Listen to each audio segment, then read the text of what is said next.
Well, good morning, Ph.D. TV. It's Brian Hooker. I'm your host. It seems like it's been a long time since I've done this. I don't know, you guys get to see it every week, but sometimes I pre-record these in clusters and then I forget how to do this. So anyhow, bear with me today.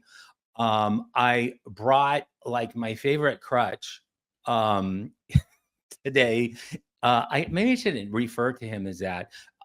This is one of the most amazing scientists that I've ever met. Fortunately, I get to work with him, and he is a prolific data scientist. He started out his undergraduate in physics, which is absolutely amazing. But he took his, very, very astute mathematical mind and applied it to data sciences in the medical field, got his PhD in medical bioinformatics at the University of Washington, I think 2018. I probably got that wrong. But Karl Jablonowski, welcome to the show. You're a rock star. I love everything that you do. And I've never seen anybody so prolific in terms of taking garbage and rebutting it and basically taking fraud, lies, malfeasance, bad science, and then tipping it on its head and taking the opportunity to tell the truth. So thank you so much, Karl. Well, thank you. And yeah, I do have a lot of math in my background, and a lot of science, but for most of the things we do, all I'm doing is reading. Like I read it and it doesn't make sense, and I can do a little bit of the math, and the math I do sometimes just doesn't add up, and every so often you ask me to write it up. So so reading, writing, and arithmetic, and there we go. There's more than that. I can just add that. But let's talk about aluminum. A paper came out in the Annals of Internal Medicine by an author, Anderson, in a research group from the Staten Serum Institute, which is a vaccine developer, formerly a vaccine manufacturer in the country of Denmark. It also featured an author that I believe that we've probably talked about on our show before, Anders Havid. So just to start out, Karl, break down this paper. Why did they, what was their objective in finding? What was their hypothesis? And what did they find? So what they really did was design their study to mirror a CDC publication, Daly et al., published in either 2022 or 2023. What that paper found was a strong correlation to the amount of aluminum in vaccines that children received and its correlation with asthma and ectopic dermatitis or eczema. And so what the Danish group set out to do was to mirror that study and broaden the scope to 50 different diseases covering allergies and autoimmune diseases and neurodevelopmental diseases. The way they went about it, the international scientific community had a visceral response when just reading the methods section of this paper. And that's interesting because, in my opinion, scientific papers should be accepted or rejected based on methods alone. And you live with what the results are. But the methods of this paper were pretty atrocious. Things like they left out 2.5% of all children who were born in Denmark because they had a implausible number of vaccines, which was more than 3 aluminum-containing vaccines for any particular category of vaccines. And when they did their statistical adjustments, they adjusted for general practitioner visits, which is a pretty clear indicator that something is wrong with the child. And so if you're adjusting for a symptom of disease, you're you're not going to have a very good representation of association of that disease, because you're effectively washing it away when you do your statistical adjustment. They had a whole bunch of other methodological issues with the paper, including like just their handling of aluminum cumulative dose on its own was, sends you wondering, why do they even bother performing this study if they're only going to touch on it very briefly. And in I don't want to say a juvenile way, but it definitely wasn't a refined method section.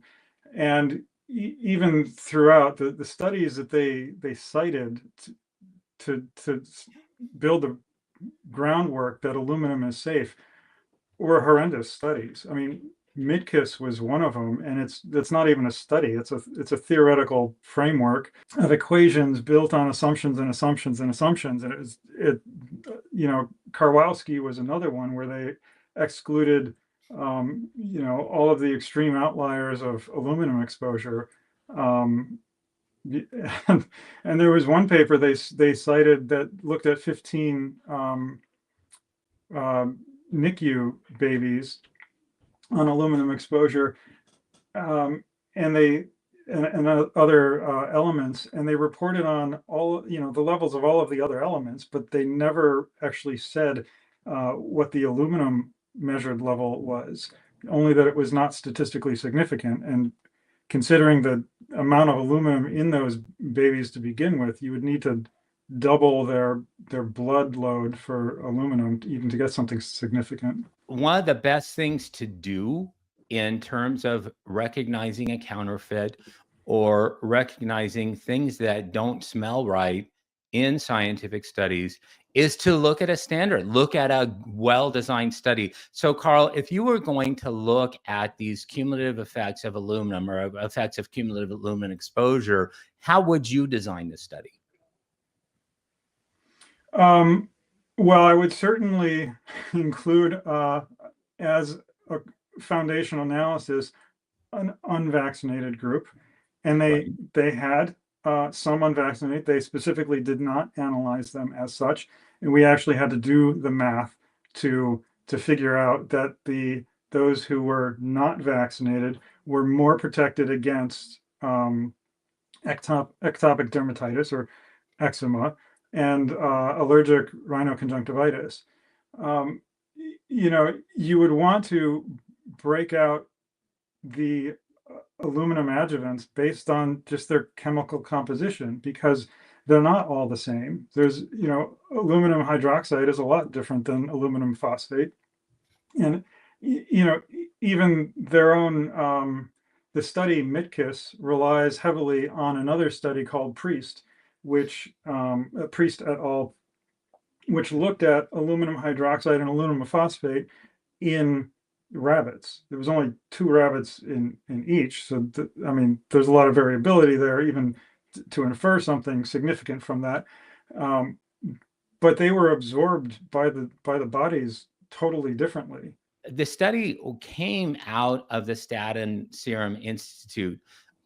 Is that a non-biased arbiter? None of the authors declared any type of financial conflicts of interest.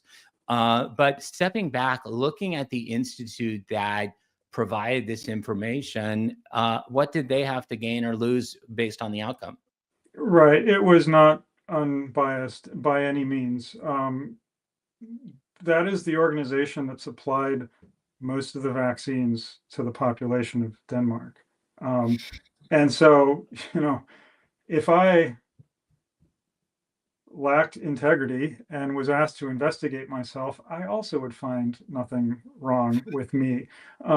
If I had integrity, I wouldn't investigate myself. I would defer to someone else. But no, just, based on conflicts alone, that was a pretty poor setup. And it like, just holistically, like, how important is this study on a grand scale? Like, we are, autism is a major signal in this study. We are in the midst of an autism epidemic that's doubling practically every 10 years. It's pretty important to figure out what are the drivers of modern day diseases. And it's pretty important to do this study properly, and it wasn't. Well, let's look at also the average practitioner, okay? Because the individuals that are going to make a difference regarding this, I think, would be frontline medical professionals that would read the abstract, may read the conclusions if we're lucky. What did that say? And I kind of have to pick on you and boast about you all in one breath. The Karl was monitoring what was going on with the paper. It came out on July 15th. And then suddenly they rolled out a supplement to the paper, something that you would have to click on separately and download in order to get. So what did they do in the supplement? And then I'm going to answer the rest of the question that I kind of forgot what it was, but go ahead. The first part of the question is what the authors said in the brief abstract. Right. Unequivocally, the authors say there is no evidence of a disease associated with the aluminum absorbed vaccines. That is like there's no wiggle room for interpretation. They are saying no association with disease. I did look into the abstract, or sorry, the supplementary material that was published with the original paper on July 15th, and the numbers didn't line up.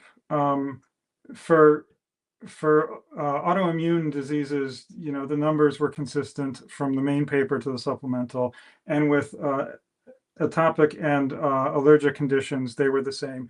Neurodevelopmental conditions were way off. They deleted about 56%, 57% of all the neurodevelopmental diagnoses. And I just couldn't understand what was going on. And so I did email the author, who hasn't yet to reply, and the journal, who is also yet to reply, wondering like what were the conditions set for this supplementary material, because it's clearly not reflected in the main manuscript. I later found out that on July 17th, they actually issued a correction in erratum where they presented their updated data. And now the numbers align, which is good. However, the numbers align in such a way that there is strong evidence of disease, which contradicts their manuscript. So if you ask me, whoever wrote the manuscript was looking at old data, and when they corrected whatever went wrong or possibly deliberately held back, it now no longer aligns with the updated supplementary material, and the signals are through the roof for neurodevelopmental problems. As a whole, I think 9.7 per 10,000 people who are vaccinated with the higher dose of aluminum compared to the moderate dose of aluminum had a diagnosis of a neurodevelopmental outcome, and that's not even above comparing vax and unvax. That's getting this much versus this much. The difference was literally 1.5 milligrams differential. So they were comparing a group that got between 1.5 and 3 to a group that got 3 to 4.5. They didn't do a zero exposure control in that particular instance, as far as I could understand. No, none of their figures actually do a zero exposure control. Incredible. These things are so they seem and not to downplay your intellect, but who if you were really looking at this, do you think a layperson would find this if they were really picking through the paper and the supplement? The problem is nobody reads supplementary material, and exactly. I can't say that strongly enough. Like they could have written whatever they wanted in there, and very few of us would have actually picked it up. No, when you're reading a paper that speaks so confidently about there being no evidence of disease, and then in the supplemental it looks like there is, it's you have to question about, like, do I really understand what I'm looking at?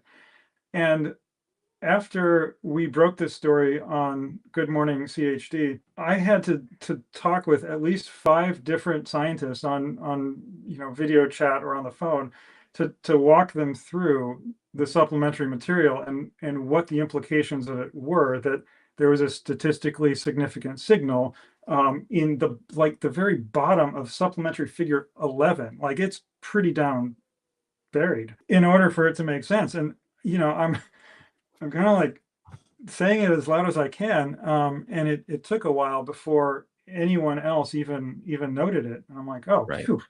So I'm not going crazy. There was a place that you could comment on in the journal's website, on that particular paper's website.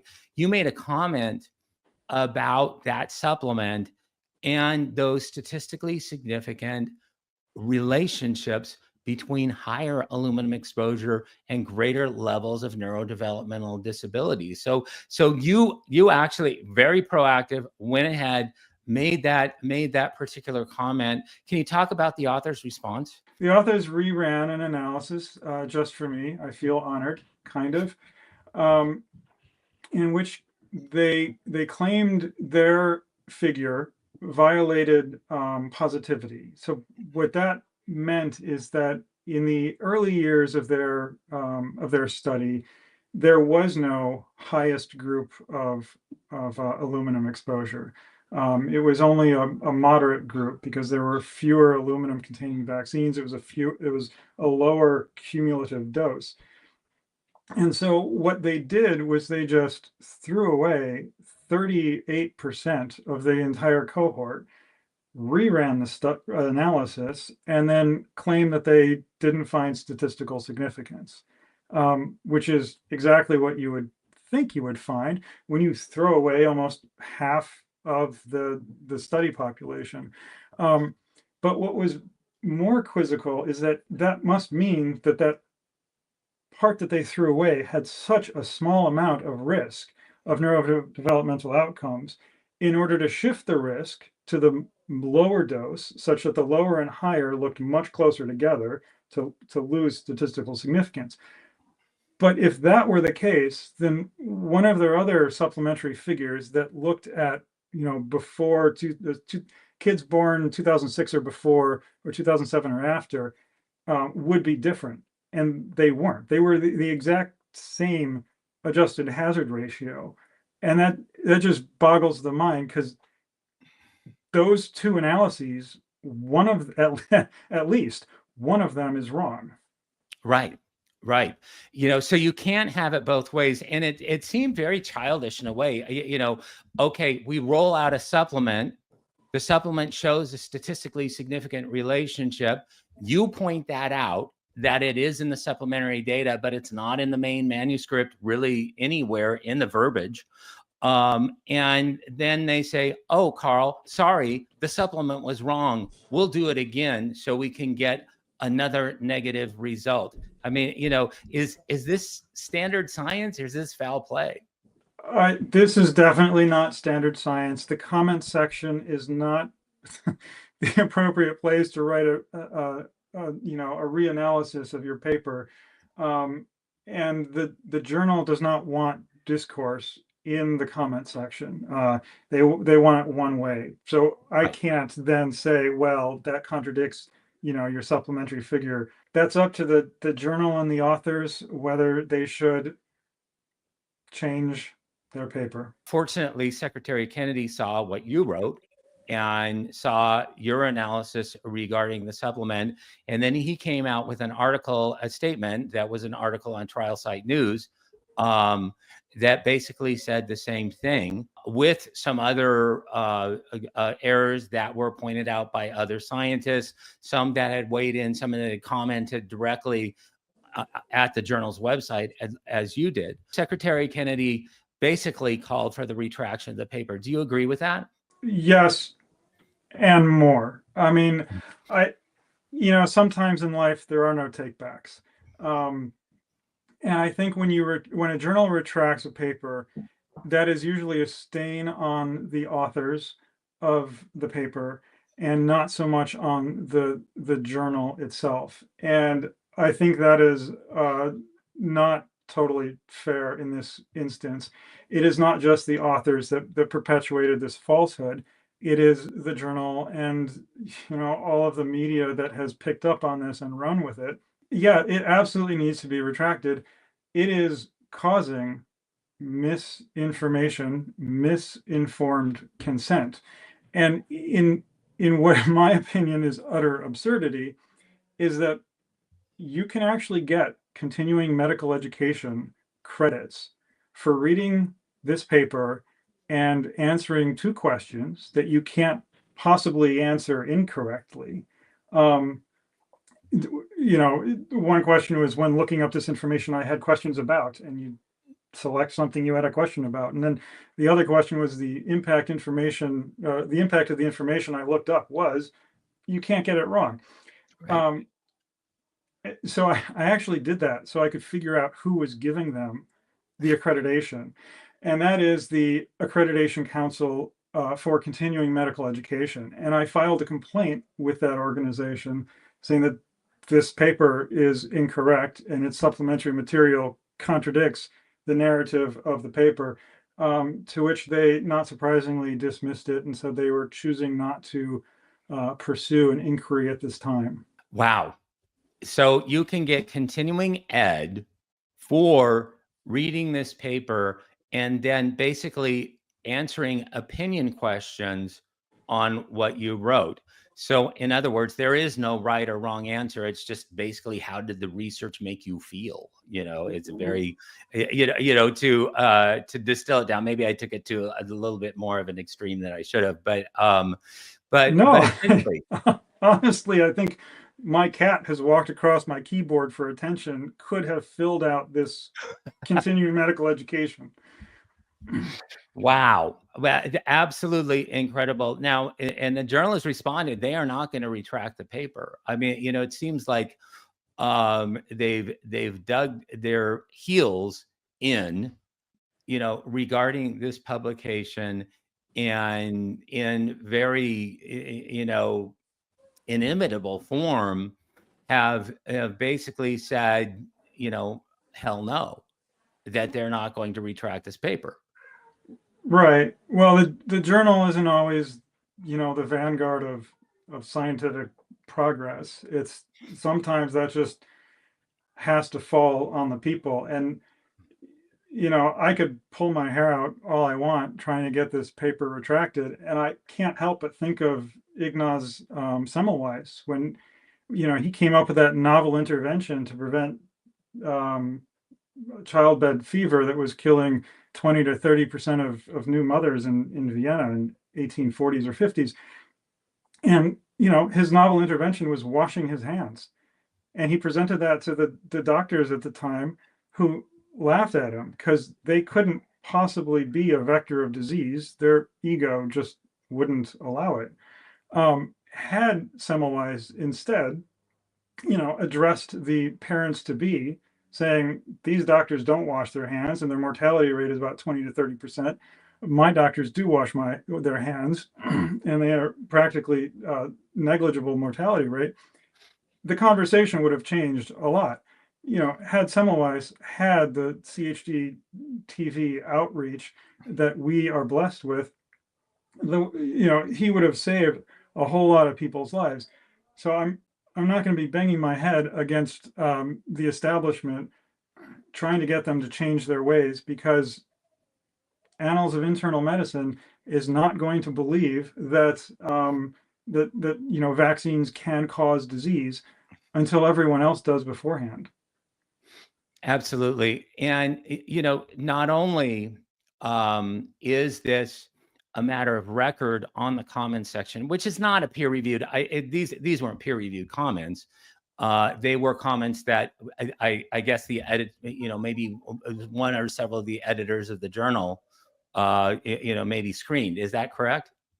Yeah, you submit a comment, and then there is some filter before it Right. gets published on their website. Right. To take this one further, Karl and me, I helped. I think I helped a little bit. I caught a typo or something. I don't know, but has submitted a publication manuscript. Really, a rebuttal of this in record time. Right now, it's out on preprints.org.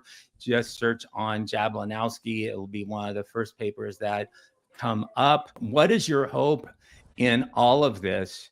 In getting the word out, really, in record time, and we have submitted this to a journal. We're hoping that it will go through the peer reviewed process and we can get that stake in the ground very, very quickly.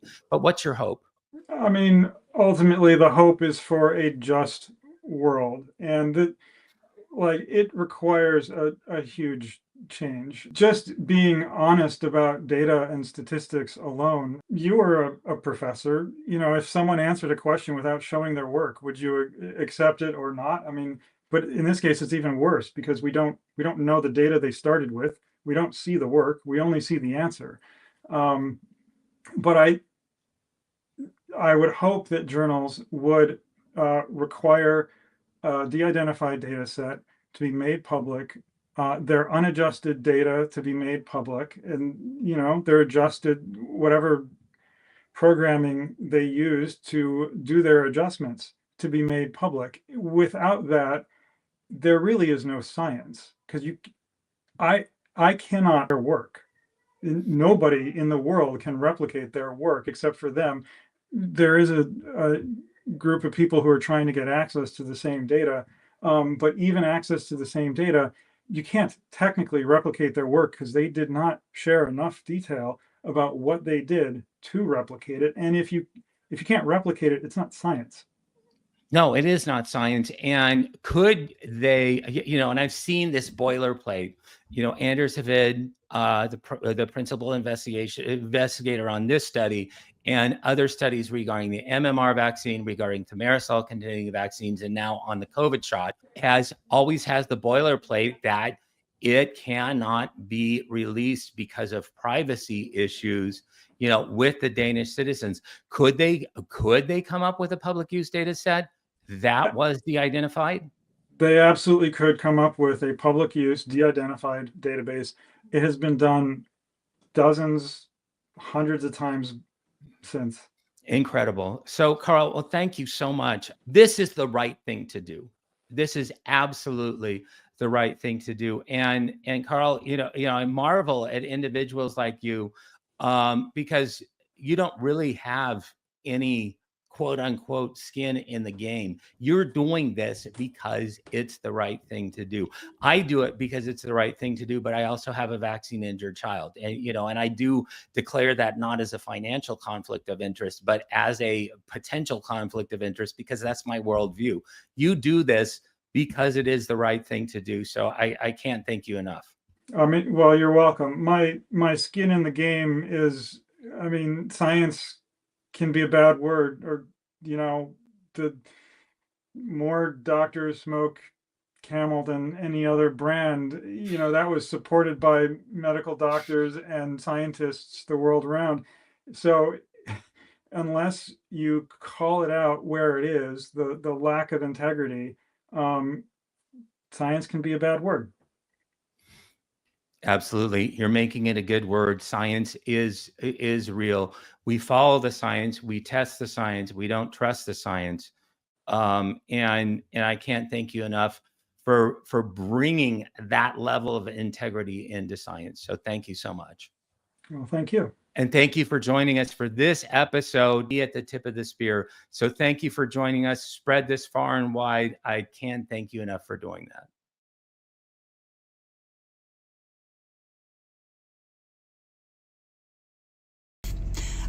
Tell us your names.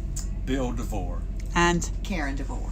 Husband and wife. Yes. Wonderful. And you're both doctors. What kind of a doctor are you? I'm an anesthesiologist. Okay, and what kind of a doctor are you? I'm a dermatologist. Wonderful. And so you, I presume, worked in hospital I did. during COVID. And where did you work? You don't have to give the name. I have a solo practice, so I was totally outpatient during COVID. Okay. And always. Well, so interesting, because we've had two very brave nurses on today talking about this area and what went on. So I presume we'll start with you, or both of you. You can just chime in. But you must have seen quite a lot. I did. I was on the front lines when COVID hit, and I was called emergently to do the intubations. And during that time, a great deal of fear of putting on PAPRs and the suits and seeing horrific patients come in with airways that were like we'd never seen before. Hyperemic, which means they were very reddened by the inflammation and the response that they had from the COVID, and they were needing to be intubated. Okay, that's interesting. We did have to do that because they were so sickly. But what we saw was the response thereafter of trying to keep people from coming into the hospital. That's where physicians at the hospital began to belittle physicians who were questioning some of the therapies that were being proposed, such as the vaccines coming or remdesivir, things of those nature. And for countries or physicians locally that were using alternative medications with success, many doctors were looking down on us for speaking, saying, hey, what about some hydroxychloroquine or other alternatives? And we were kind of looked at as maybe being idiots. It caused a lot of divide in the medical Yes, it professionals. did. And so were you pressured into getting the COVID shot? I was pressured. Oh, I'm sorry to hear that. And are you okay? Did you have I any? did not take it, and Oh, actually left the hospital system and became an independent locums doctor, and have been able to avoid getting the vaccine through all of this. So were you forced to leave, or did you just? I left on my own because of the nature of the environment of the hospital with the COVID vaccine and the coercion and some of the celebratory events that were happening as people were getting the shots, and then the protocols that were being utilized. I couldn't be a part of that, and so I left the hospital system after 30 years at the same place. That's really sad. I'm sorry that happened to you. So we're hearing from the people around the country, and we've only been, 2.5 months, maybe coming up for 3 months on the road, and they're all saying the same thing. They're all saying that they all had these little pulsy oxygen things on their fingers, and they panicked. They admit that they panicked when it got below 90 or whatever, went into hospital, ended up on remdesivir, ended up being vented, and, well, they're dead, as you can see, they're dead. Something fishy is going on. And I mean, I'm not a doctor, I'm just listening to all these stories, and we'll put them all together and try and figure it out. What do you, it doesn't seem to make any sense, but we've had people coming on telling us that there's a lot of money to be made, which sounds awful, but the hospitals, it has a lot of money to be made from the remdesivir, the ultimate COVID death.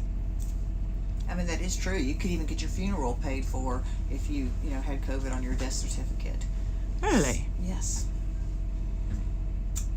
So, there was financial incentive to diagnose COVID any way you could, even if you came in with a car accident or a gunshot wound. There was a lot of incentive to use certain drugs and certain treatments. There was a price on a patient's head, really. And, as an outpatient physician, I've been treating patients with hydroxychloroquine and ivermectin for years. They are the safest drugs just about that you can find. And when COVID first came out and I realized these drugs had been used for SARS-CoV-1 with some success, and everywhere I turned, people across the country and across the world were reporting success, and I knew they were safe and I was familiar with them. I knew how to dose them, I knew how to use them, and I thought, what do you got to lose? If you've got nothing else to offer people except for turn blue and go in the hospital and get ventilated and get remdesivir, why would you not try these things? And, you know, to my knowledge, not a single patient that I treated early on in the course of COVID as an outpatient with hydroxychloroquine or ivermectin ended up hospitalized, ventilated, or dead. Versus the hospital and these reports, where Correct. here These were not the patients I saw. Heard about them, but not the ones I saw. Did either of you get COVID? No. Did you have the shot? No. So both of you stood firm and said no. And you had to leave your job. What happened to you? Anything or nothing? I'm a solo practitioner, so since I'm kind of my own boss, I didn't. It's the way to be. Exactly. I didn't force myself, nor any of my employees. And I think I only have one employee who took the vaccine, and she was older and took it to travel and whatever. And after she got sick on the second one, she said, I'll never take another one. So she's not had any boosters, and she's done fine, thankfully. Now, as a dermatologist, have you seen anything like this turbo cancer? Oh gosh, yes. I mean, I have seen the most rapidly growing large basal cells, and they're supposed to be a slow growing kind of cancer. I have seen squamous cells rapidly growing, metastasizing, spreading so much faster than I've ever seen in 30 plus years of practice. I have seen more melanomas, more aggressive melanomas, and they don't present like normal.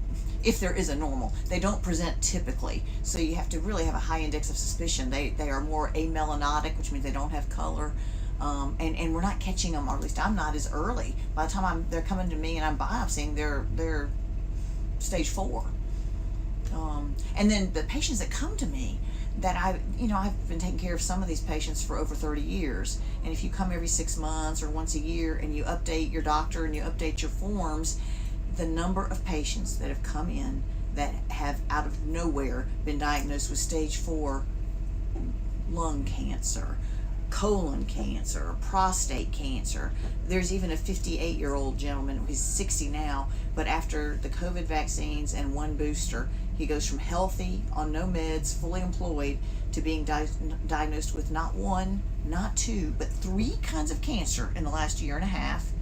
And it was urinary cancer, prostate cancer, and now out of nowhere stage 4 lung cancer. It's out of control. It's totally out of control.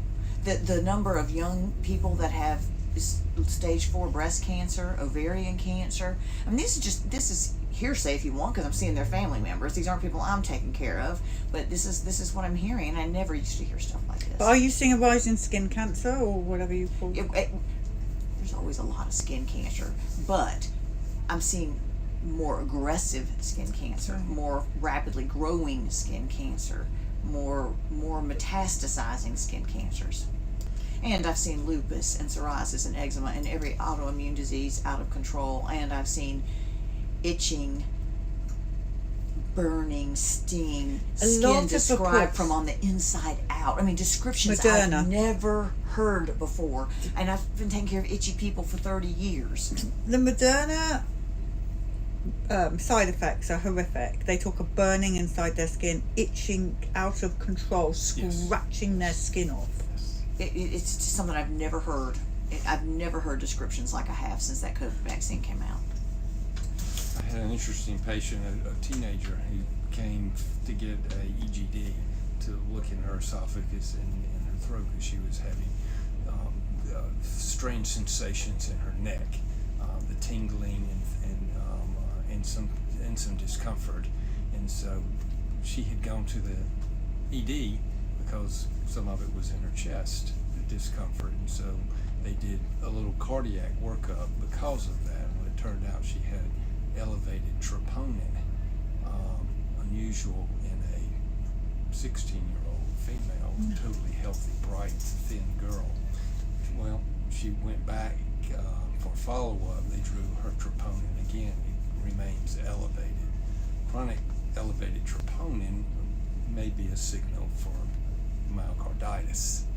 And so she's having all these skin manifestations, swallowing, funny feeling with swallowing with this elevated troponin. And I asked her, had she had the vaccine, just to put it out there as a drug reaction sort of manifestation, and she had, and I asked her, did the cardiologist or any of these other physicians who have been taking care of you to get you to this point, have they mentioned that it could be from that as a possibility? The answer was no. Not a one. The number of newly diagnosed atrial fib, pacemakers, blood thinners is unreal, and blood clots and DVDs and pulmonary emboli. And again, this is intake forms. What's changed in your health since you were here? What new medicines are you on? The number of neurologic things, the number of people with tremors, balance problem, Parkinsonism, nerve palsies, ALS. Something's out of the ordinary from the previous 30 years I've practiced. So what are we going to do about it? How are we going to save the future, if you like? Sounds dramatic, but I mean, Stop this the is vaccine. Yeah, the first thing is stop the vaccine immediately. I mean, there's even been evidence proposed or presented that this vaccine has DNA contamination, and that this may be part of the turbo cancer. And the fact that our own state leadership heard testimony for 6 or 7 hours to that effect, and our South Carolina DHEC went out after that, 6 or 7 hours of testimony. Even if they didn't believe it, they could have said, we need to halt it and we need to confirm it and we need to find out if it's true or not. But no, they were out in 2 days promoting this vaccine after they had just heard all of this information. Promoted it was safe. Yeah. And they had heard And it hours was of tested on testimony. 8 to 10 mice. It wasn't even tested on humans. That's right. I think one of the most concerning things that no one is talking about really, or few are, but not enough, is our military, who were mandated the shot or they were fired. And that's our defence. Yeah. Yeah, it's They're in a bad horrific. way. That's Horrific. terrible. Healthy. Young, healthy people young- who get lots of exams too. So when you see that, I think that was one of our first signals too, was all the problems that the military was recording, that something was amiss. The risk was not worth losing your personal rights. The risk wasn't there for them. They didn't have a risk of dying, even if it was something that was of concern. And maybe, let's say, all of this was real. The vaccines worked, or this was a COVID, it was a virus, and potentially not some other entity as a bioweapon or things. But let's just say all that was true, but the risk of dying or having a significant infection from this was so low. Why run the risk of getting a shot put in your arm like that? Were they just That was experimental. propping up the pharmaceutical companies because of the amount of cost it was, the money they got for giving vaccines to all the military? Was it a payback for someone? I don't know. And it should have been a big warning signal to people that nurses, doctors, EMS, ER personnel, they worked a whole year of COVID without a vaccine, and they were the unsung heroes. And then this vaccine comes along, and they are forced to take it. They have seen COVID, they've lived with COVID, they've probably had COVID, they probably have natural immunity, and they're beginning to see things they haven't seen and very unusual, and they decide they don't want to take this vaccine, and they're told that by, I think it was September of, what year would that have been, 21, that they were going to lose their job if they didn't take it. I think the fact that the number of hospital and healthcare workers who refused to take that vaccine and lost their job over it should have told anybody that there's a problem. These people aren't losing their job over nothing. And people like you, who worked in a hospital for your job for so long, and you're done. You just have to move on. My biggest concern also outside of the military is the sort of college-age students, who we sent some reporters out to interview them, and we were shocked by their, first of all, ridiculous amount of masks. I mean, like 4 or 5 masks. And then they watch, they take all their news from CNN or whatever, I don't know what they were saying, and they believe in the CDC. They don't think, they're so brainwashed, and they're the ones that are still taking the boosters. No matter what, we had someone else come on this bus earlier today saying that Even though some of these kids are sick, they still don't think it's a shot, and they're paralyzed or whatever. They've just taken their next Pfizer or their booster, and they're still gonna go back for another one because at least they're not dead. That age group is the most concerning. What do we do about it? First, we need to get back into our education system to evaluate truth. They have replaced truth. Yes, they've replaced truth with all sorts of fantasies, so that they don't know how to do a true analysis of a situation. They just go with what's being told, and they love passion. So they've got them in this passionate state, believing whatever fantasies, subjective fantasies in their head, and they go at it full steam without thinking of what's really true behind it. Wait a minute, am I really at risk? Maybe no. You might think all of a sudden deaths in athletes and young people. You might think infertility. You might think new diagnosis of chronic disease. You might think somebody would put it together, even in a young population. It seems obvious. It's extraordinary. Where did we go from? We used to have 25 athletes in perfect health a year worldwide die suddenly, and now it's over 25 a month. Something's not right there. The propaganda machine was, they just squelched it. Incredibly formulated and acted upon, and it did go after our youth. Just like. And I do think there were doctors and nurses and just insurance and coroners and pathologists and morticians who were trying to tell the truth, and they were silenced. Right. So it's punished. it's and punished and threatened and lost their licenses. And so it wasn't like the people weren't trying to get this out. It's not like, I mean, maybe not enough, but it's also that not only were there very few brave enough to try to do it, but they also were punished, penalized. So how come you both have figured it out and a lot of your colleagues haven't? I think my whole life I've treated my health as an important part of every day, and so I didn't need a vaccine to maintain my health. I felt as if I was good enough. No guarantees. I could have gotten the virus. I could have died. I could have anything. But I knew one thing, that I've done a long lifetime of trying to maintain healthy habits. So people who want to reach for a quick shot to counter a whole lifetime of poor behavior, they were scared to death. And the things the medical community missed at that point was, hey, use that fear to get yourself back, get your diabetes under control, let's get your weight down, let's do the things that were killing people when they got COVID, that is the morbid obesity, the diabetes, the hypertension that wasn't good. Let's see so that if something does come around, such as a normal, maybe let's just use flu as a normal, okay, then you'll do all right. They were scared to death. They were scared to death. And I think for me, I have never in 30 years of practicing medicine received information on how to code for deaths as a dermatologist. I've never received information. I mean, as a medical student, it was pretty obvious. I don't think anybody even trained me as a medical student. You name, place, date, time. What do you think they died of? Well, let's see, they're on the heart ward and they had a heart attack. They're in the cancer ward. They just came in with a car accident. I mean, it really wasn't rocket science to fill out a death certificate. And so I thought, this is weird. Why am I getting it? And at first I deleted the email, and it just stuck to the back of my mind. And I went back a few days later and pulled up and read it and thought, oh my gosh, something is not right. And then I started getting information, and I don't know why I would come across my email or my news feed, and I would look it up and I would read it, and I'd go back to show it to Bill or pass it to a friend or a family member, and it'd be gone, and I couldn't find it again.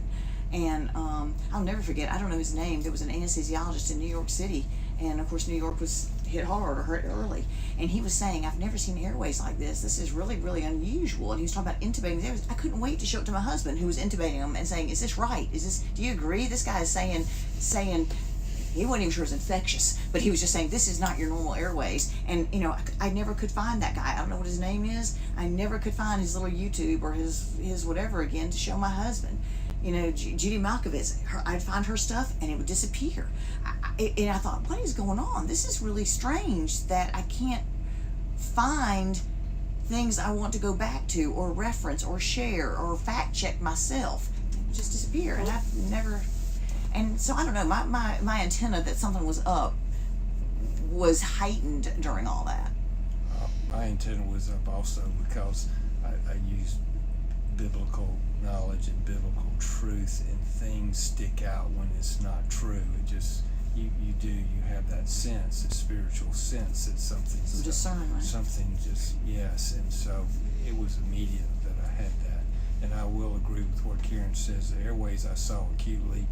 I've intubated patients with bacterial pneumonias. I've intubated patients with viral pneumonias. I've intubated people with congestive heart failure and fluid overloads. This reaction was totally different looking physically when I would look in there than anything I'd ever seen. And that's why I said this isn't a virus. And that's when I said this is a governmental, this is something that has been developed by something. This is not a natural response. And the inflammation was just horrific. I've never seen inflammation like that in people's airway so immediately.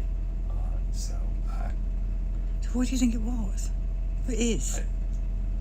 it would all be subjective. Of course. It's not natural. I can Spike say that. protein. I can tell you what it's not natural. Because I've seen natural for 30 plus years.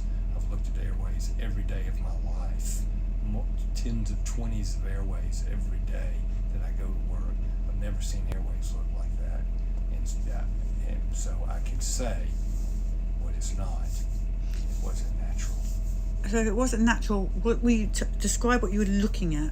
I'm looking at the back of the throat, down into your main stem trachea, down into the lungs as I put it into your tracheal tube in. These airways were on fire. They looked like they'd had gas poured down them. And could that be because before they get to you, they're on all those cocktails of remdesivir and all that? Could that have been part of it, or no? No, these are people that were before this. These were the people that I was praying that my wife or others would be able to keep out of the hospital before they got to this stage, and they weren't getting any help. It came in when they were needing to be intubated. Were they vaccinated with the COVID shot or This is unvaccinated? before the vaccine. This was before. So we're was seeing this is the early. virus, is what this you're is saying. this is that first stage of the virus. virus, right? Yes, yes. This is before the vaccine. Right. This is a different stage. You know, we've got different COVIDs. We've got the acute COVID that started. Now we've got the COVID post-vaccination COVID results. And now you've got some other variant and things. So it is a little bit of a historical view that I'm giving. We don't see this now. It's a different kind of picture. The more the injuries we're seeing now the multiple cancers I see patients coming in for now, and the degree that cancers that had been in submission for years and decades and now have come back are patients that come in that have 2 or 3 ovarian cancer or lung cancer, liver cancer. I didn't see did this. you have an ovarian cancer in like a 20-something-year-old or early 30? No, Really it was young. Again, are these Yes. vaccinated with the COVID shot? Yes, yes. So the turbo cancers we are Yeah. thinking is that's from, because we're seeing it in the people who've taken the COVID shot. This, what you're seeing, I find that fascinating. That was the original The COVID. original, so forget the shots. This is people who just got the virus, Yes. and you're seeing something like biological weapon, which lots of people are talking about type activity going on in there. Yes. Something different, whatever. So it was. why some people and not others? I don't know, and I will say this. My initial thought, and I told Karen, I said, I wondered at that time, was the process of all the decades of vaccinating, making our bodies into an immunological, you've just thrown a match on gas. You know, all the vaccinations and all the manipulation of our immune responses. Why did some people's immune response react this way to that virus, and others just got a little sniffle? This is a design. Something was designed to do this, and it was just too much of an extreme. Some kind of gain of function went on there. Do you both have children? And grandchildren. 4 children and 2 grandchildren. Do you worry about the future right now? I don't really worry about the future. I kind of worry about the day and things, and try to make good decisions as a day and our children have. They've made good decisions. That's great. Yes. Congratulations. Yes. Mostly good decisions. No, but I think we know what we're talking about. They're all going to be okay. Stay in the moment, because it's moving too fast. That's right. Is there anything else you both want to say? Thank you for this fascinating conversation. I think many doctors would agree with you on your thoughts and definitely on what you're talking about with the turbo cancers and everything. Just thank you for what y'all are doing. The Children's Health Defense. I mean, the publicity and really sticking through years when it was even harder to do this than it is now. I think we're having a little bit of an awakening about vaccines in general, about all the vaccines, and I think COVID has really brought it to the forefront. I can be honest with you.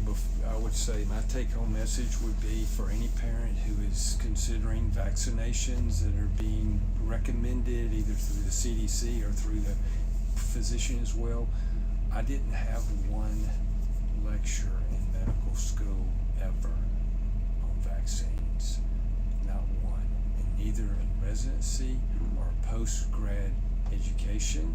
So I would say for parents to get knowledge so that they can truthfully make a decision. Is this necessary? Is this shot necessary? I believe they will find that it is not, and that we are just propping up an industry that is causing harm and making a lot of money doing it. And to continue to say they're safe and effective, I think everyone has to say that's not effective. People have had multiple shots. I think I've got patients who've had 9 shots now, and they've had COVID 3 or 4 times. So it's not effective. It's not working. And is it safe? I think there's a whole lot of evidence Not where we're standing. It's not. Mounting to say it's not safe either. So if it's not safe nor effective, why are we continuing to do it? Well, you are both everything we love in doctors and how doctors should be. Can we get back to that? I would love that. Yes, we are trying to get truth back into the exam room and not feeling like our hands are tied for speaking freely with patients, whether you're owned by a corporation and you're working as an employed physician. We need to get back to informed consent, true informed consent, and that would be our first And step. back to privacy and individual health care, not one size fits all for everybody. And good food. Food in nutrition. The stores is disgusting now. Okay. Well, thank you both so much for your bravery and your Thank you for having wonderfulness. us. Yes, It's been a pleasure to talk to you. I've really enjoyed it. Thank you.